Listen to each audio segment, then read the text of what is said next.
সবজির দাম কমলেও মাছ মাংসের বাজারের উত্তাপ কমেনি। আজকের বাজার পরিস্থিতি জানাতে ফরিদপুর থেকে যুক্ত হচ্ছেন সহকর্মী খায়রুজ্জামান সোহাগ। সোহাগ, ফরিদপুরের বাজার দর পরিস্থিতি সম্পর্কে জানাবেন, কেমন দেখছেন আজকের বাজার পরিস্থিতি? ধন্যবাদ নাফিসা।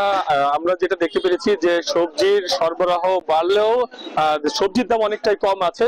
সেই সাথে কিন্তু আমরা দেখতে পাচ্ছি যে সবজি ছাড়া অন্যান্য যেই নিত্য পণ্য যে রয়েছে সেগুলোর দাম কিন্তু একেবারে আকাশ ছোঁয়া বলা যায়।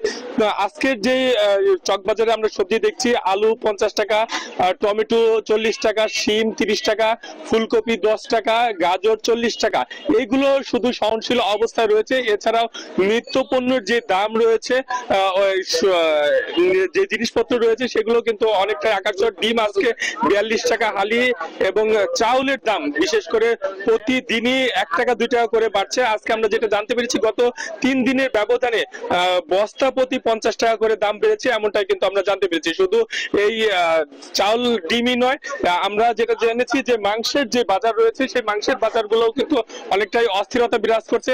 আজকে গরুর মাংসের দাম রয়েছে 750 টাকা, মুরগি 320 টাকা, এবং যে খাসির মাংস সেটা 1200 টাকা কেজি দরে বিক্রি হচ্ছে। তো এই ছিল আমার কাছে বাজারের সর্বশেষ সংবাদ। ফিরে যাবো স্টুডিওতে আপনার কাছে নাফিসা। সোহাগ, ধন্যবাদ আপনাকে।